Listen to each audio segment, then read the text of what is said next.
Okay, real question. How many times have you said, "I'll figure out retirement later"? Maybe you said it last year. Maybe you said it this morning. Maybe you're saying it right now while you watch this video. Which, by the way, is a beautiful irony I appreciate. Here's the thing nobody tells you in your 30s. Retirement stress doesn't start at 65. It starts at 3 a.m. when you're 34. And you do the math in your head, and the number is wrong, and your chest gets tight, and you think, did I miss it? Is it too late?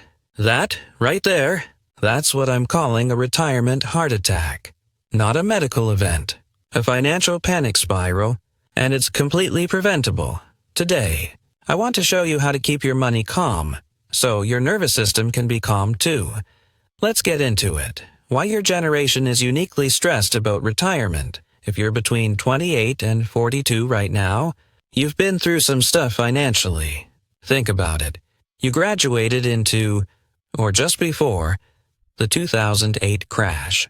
You built your career during a decade where wages were flat but rent was not. You watched your parents lean on pensions that don't really exist for you. And then a pandemic came along and scrambled everything for 2 more years.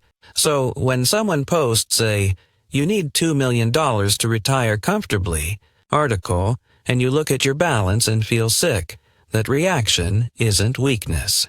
That's context. The stress isn't irrational. It's actually data. It's your brain flagging a real gap between where you are and where culture says you should be. The problem is what you do with that stress signal. Most people do one of 2 things. They either obsess and doom scroll retirement calculators at midnight, or they completely shut down and don't look at their account for 6 months. Both of those responses make the problem worse.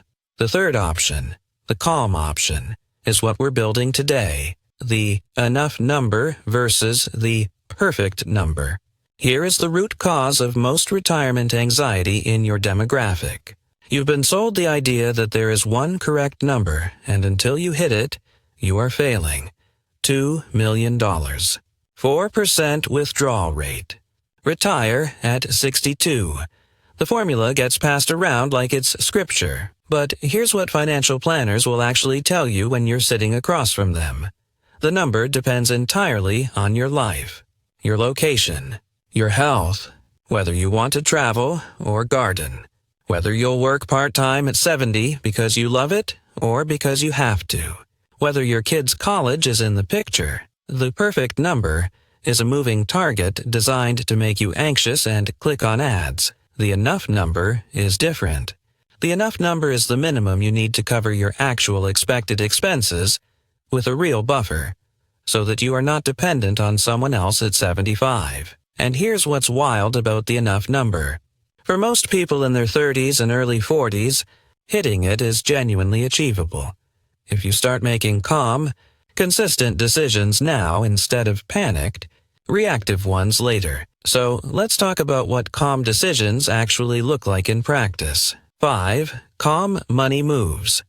Not hustle, just habit okay. Practical time. These aren't hacks. They're not secrets your broker doesn't want you to know. They are boring, proven moves that people who retire without panic have quietly been doing for years. Number 1. Automate before you can talk yourself out of it. The single biggest reason people don't save enough is that saving is optional in their system. It requires a decision, and every month life gives you 100 reasons to make the wrong one. Automate your 401k contribution. Automate a transfer to your IRA. Make saving the default, not the exception. You will not miss money you never see. Number 2. Know your employer match, and max it first. I cannot believe how many people leave free money sitting on the table. If your employer matches up to 4% of your salary and you're contributing 2%, you are literally declining a pay raise. Get the full match. That's the first dollar rule, before anything else. Number 3, stop checking your balance in a downturn. This one sounds passive, but it's actually active emotional regulation. When the market drops, and it will drop, every time you check your balance, your brain treats the paper loss as a real loss. It triggers the same stress response as an actual emergency. And stressed brains make terrible long-term financial decisions. Log out. The number will recover. It has every single time in modern market history. Number 4. Use the future self framing instead of sacrifice framing. When you put money into your retirement account, don't think of it as money you're losing today. Think of it as money you're giving to the version of you at 68 who really, really wants to not be stressed. You are not depriving yourself. You are writing a check to your future self. That reframe sounds small. It is not small. It changes your emotional relationship with saving entirely. Number 5. Review once a quarter. That's it. Not once a day. Not every time the market sneezes. Once a quarter, you sit down for 30 minutes, look at your contributions, your allocation, your trajectory. Make one adjustment if needed. Close the laptop. A calm retirement strategy doesn't require constant attention. It requires consistent attention. The Canadian and American differences that actually matter.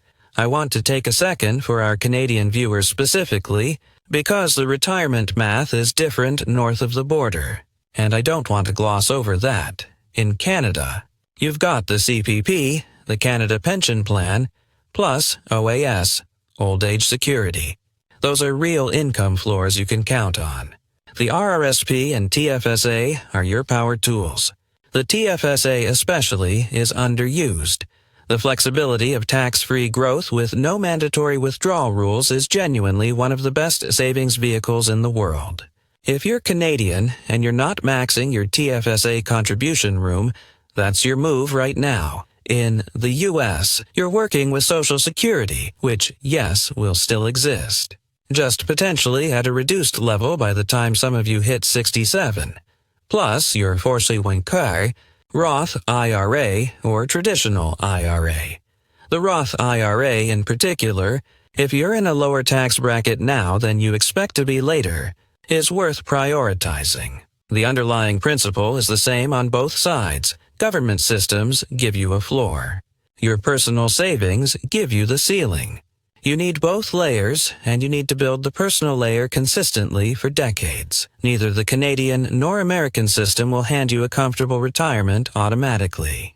But both systems give you real tools, if you use them early, calmly, and consistently. What to do when you're behind? Honestly, I want to talk to the people watching this who feel like they're behind. Because they're probably the ones who need this most. And they're also the ones most likely to click away because it's uncomfortable. If you're 38 and you have very little saved, first of all, you're not alone. A lot of people your age are in the same place, and a lot of them are also not talking about it. Second of all, the window is not closed.